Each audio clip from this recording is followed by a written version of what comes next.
안녕하세요. 사연을 부탁해입니다. 오늘의 사연을 소개하겠습니다. 남친이 결혼하자며 프로포즈를 하고 며칠 뒤 조용히 말을 꺼냈습니다. 준이야, 결혼 이야기도 나오고 했으니까 양가에 인사드리러 가야 하지 않을까? 그렇네. 그럼 정훈 씨네 집에 먼저 갈까? 아니야. 우리 엄마가 진이 너네 집에 먼저 다녀오라고 하더라고. 우리 집부터? 엄마가 하는 말이 남녀가 평등한 세상인데 남자 쪽 집에 반드시 먼저 가야 하고 그러면 절대 안 된다고 하면서 너네 집부터 다녀오라고 하더라고.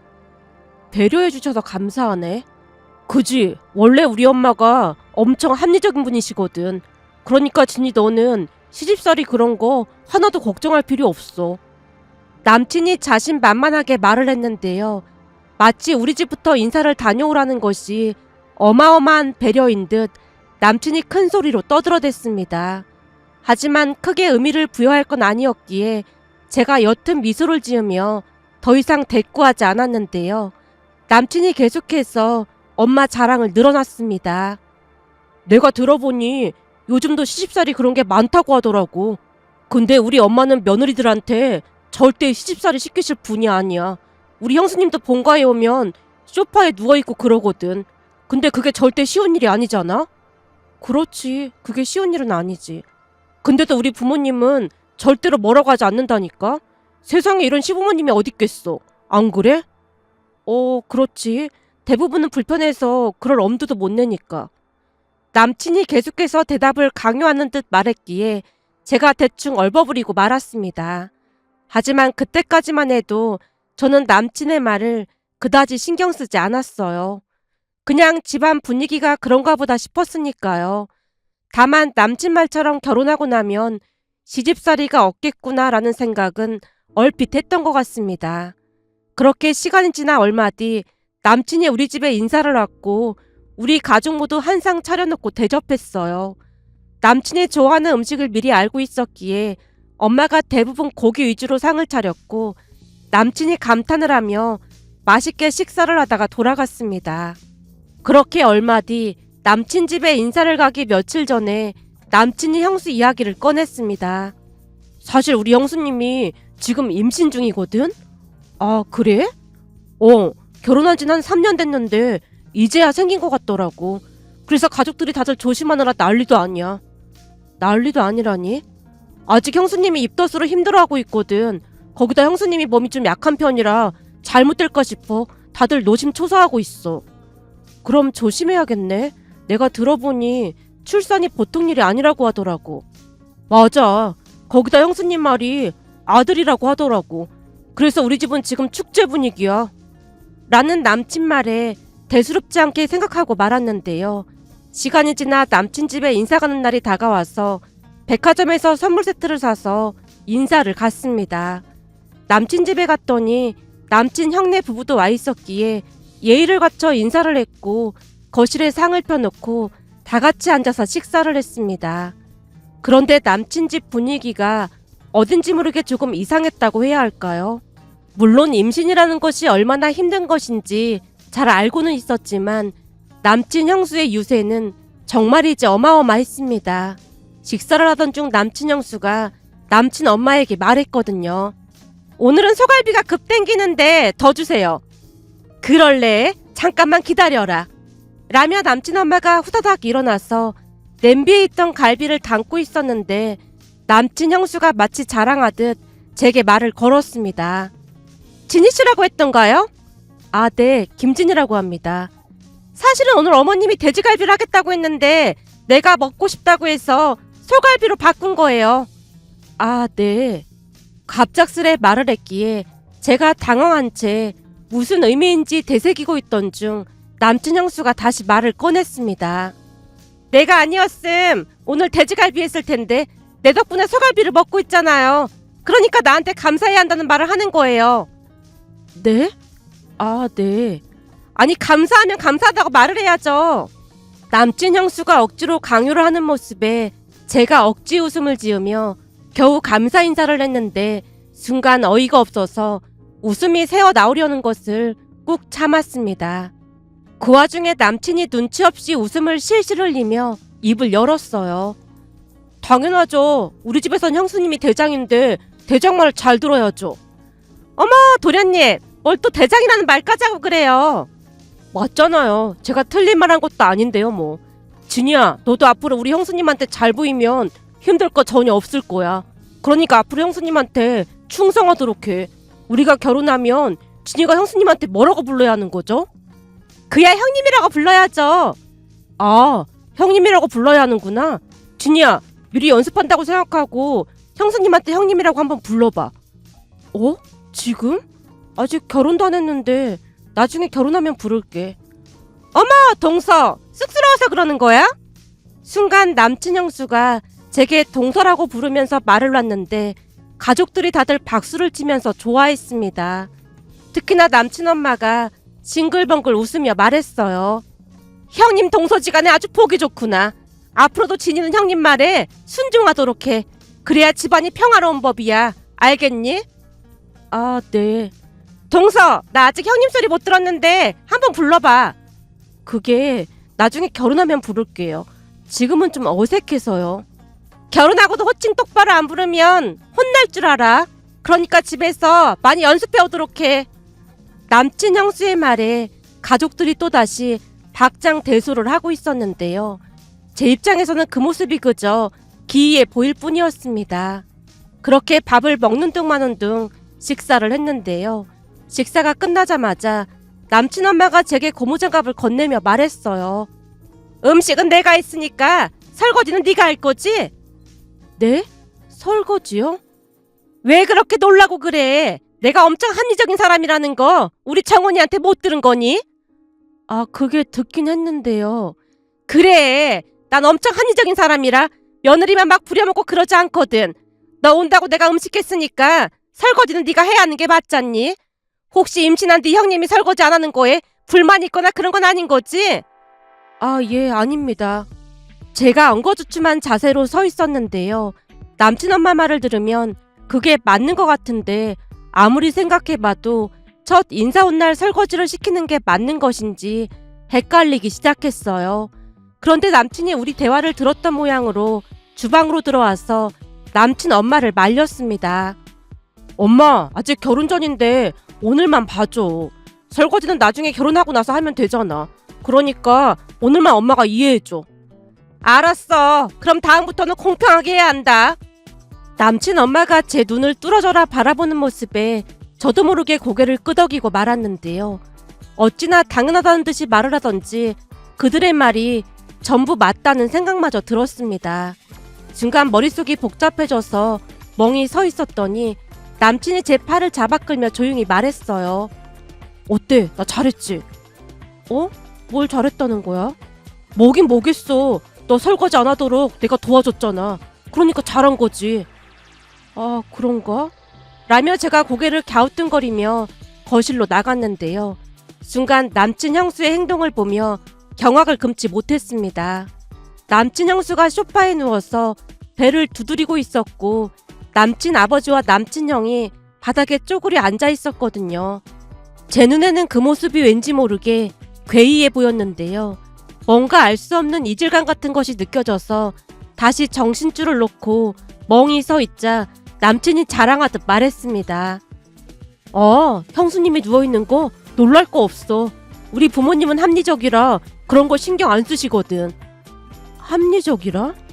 라는 말이 제 입에서 튀어나왔지만 남친 형수가 큰 소리로 말하는 바람에 공기와 함께 조용히 흩어졌고 남친 형수의 말만이 들릴 뿐이었습니다. 여보, 앉아만 있지 말고 나 종아리 뭉쳤으니까 어떻게 좀 해봐. 왜? 다리 아파? 상 펴놓고 바닥에 앉아서 밥을 먹었더니 다리에 쥐가 난 것 같아. 그러니까 골고루 잘 좀 풀어줘봐. 알았어. 내가 이제 이골이 나서 자신 있으니까 금방 풀어줄게.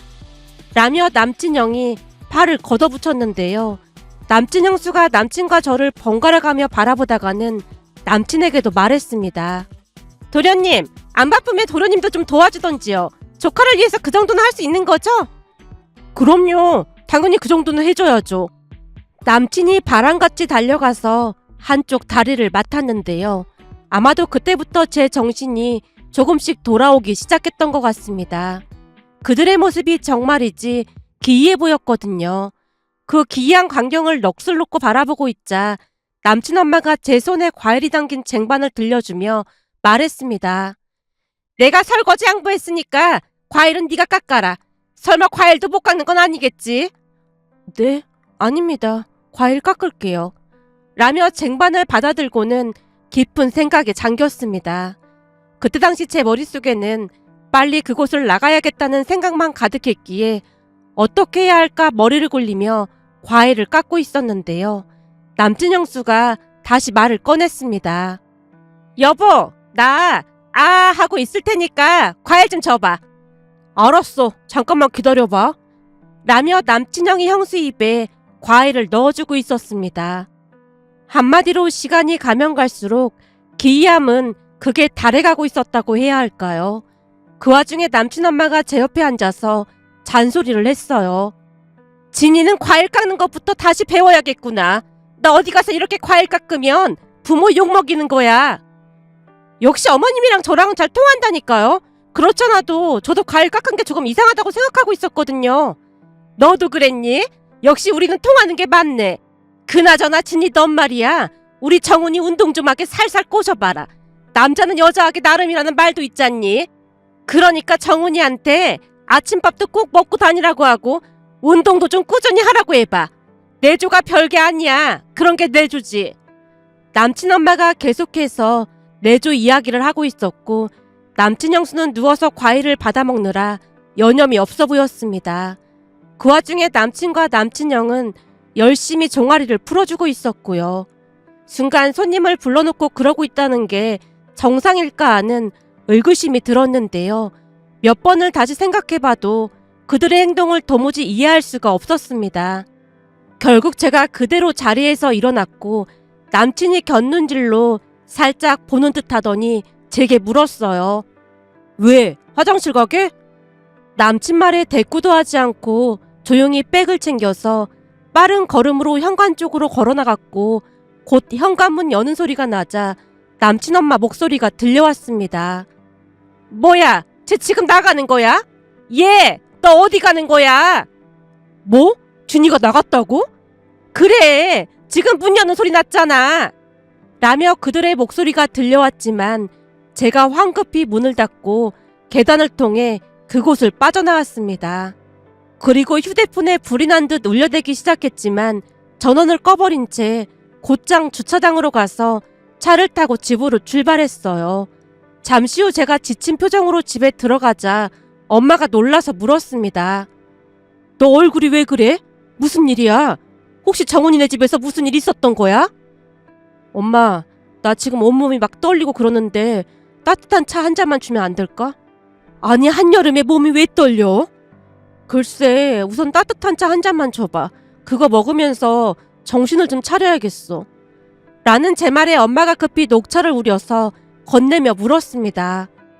얼굴도 창백한데 대체 무슨 일이야? 정훈이네 집에서 무슨 일 있었던 거야? 엄마, 지금 내가 말이야 머릿속이 엄청 혼란스럽거든? 그러니까 내가 하는 말 잘 들어보고 객관적으로 판단을 좀 해줘봐. 뭘 거창하게 객관적이란 말까지 하고 그래.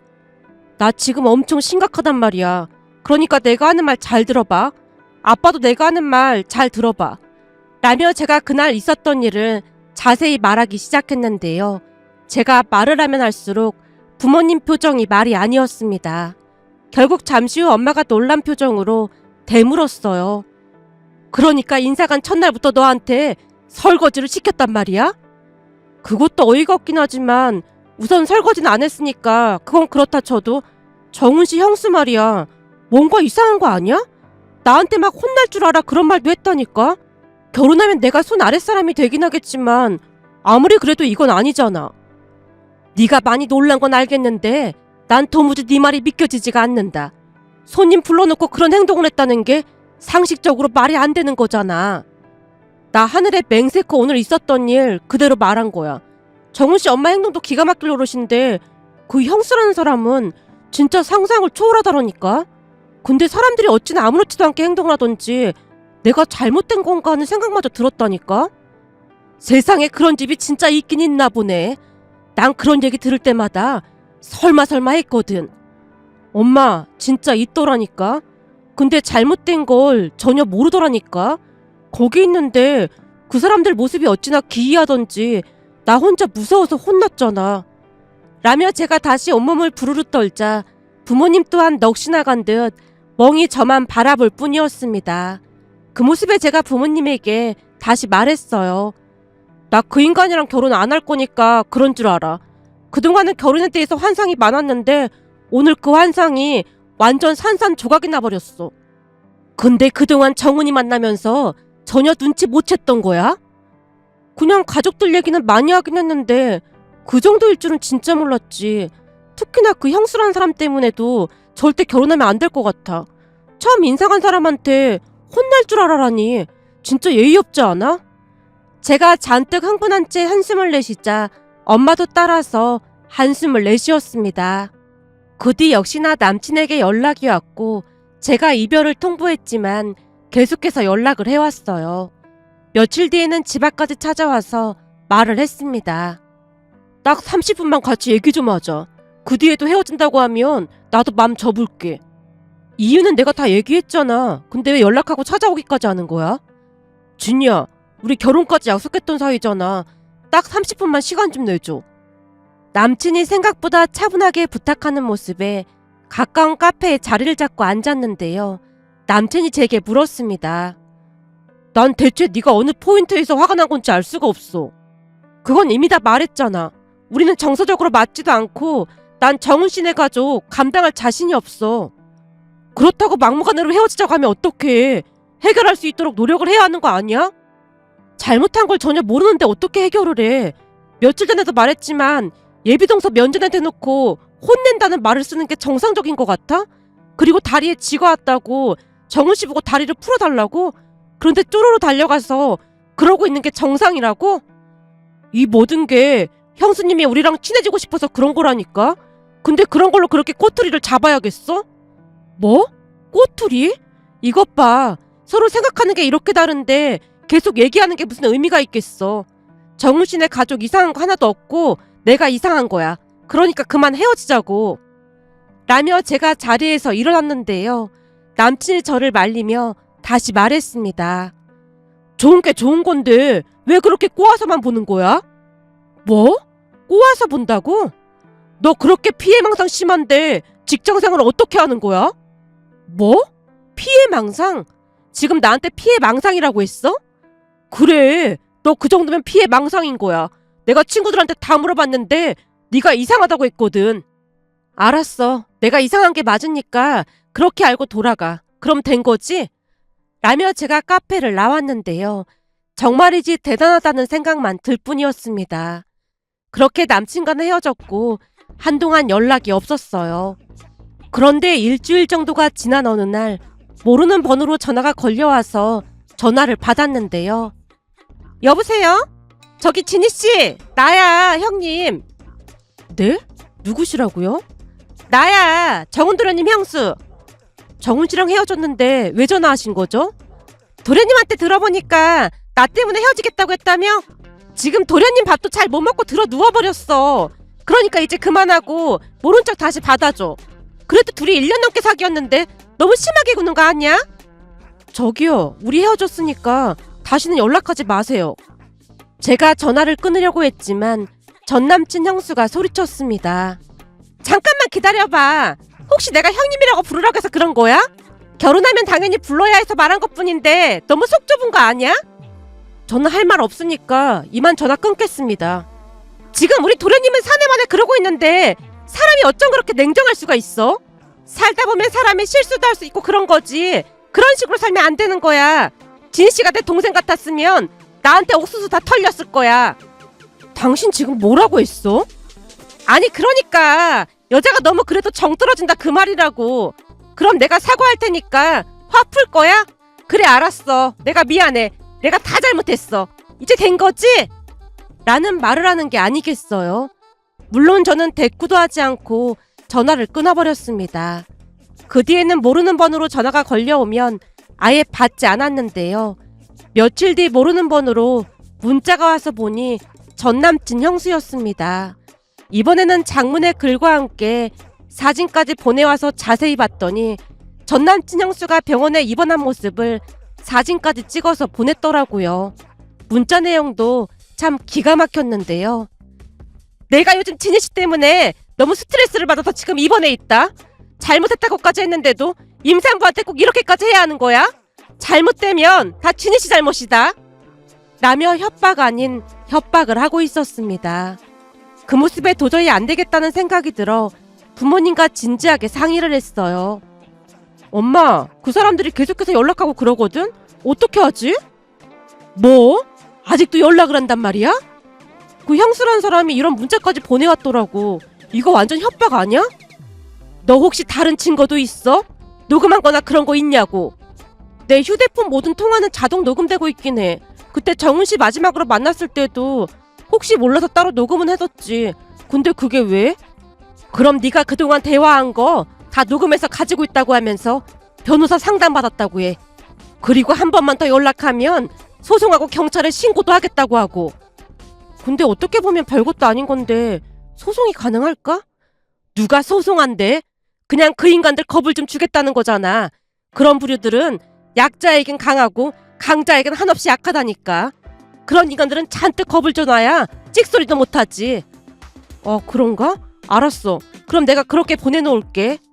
라며 차단했던 전남친 전화번호를 다시 해제하고 엄마가 말한 것처럼 문자 메시지를 보냈습니다. 그랬더니 정말로 2번 다시 연락을 해오지 않았어요. 살다 별의별 일을 다 겪었다는 생각에 한동안 참 힘든 시간을 보내야만 했는데요. 어찌 보면 그들의 정체를 빨리 알게 돼서 하늘이 도왔다라는 생각마저 들었습니다. 제가 한동안 시무룩한 표정으로 다니자 엄마가 말했어요. 난 그 형수인가 하는 사람한테 오히려 고마워. 그 난리를 쳐놔서 결혼 안 하게 된 거잖아. 그런 집구석인 줄 모르고 결혼했어 봐. 생각만 해도 끔찍하다. 그러니까 어깨 펴고 당당히 다녀. 라며 제 등을 토닥여줬습니다. 그 뒤 저는 모든 일을 잊고 지금은 잘 살고 있는데요. 세상에 이런 일이 또 있을까 싶어 이렇게 글 남겨봅니다. 오늘의 사연은 여기까지였습니다. 즐겁게 보셨다면 구독, 좋아요 부탁드립니다. 고맙습니다.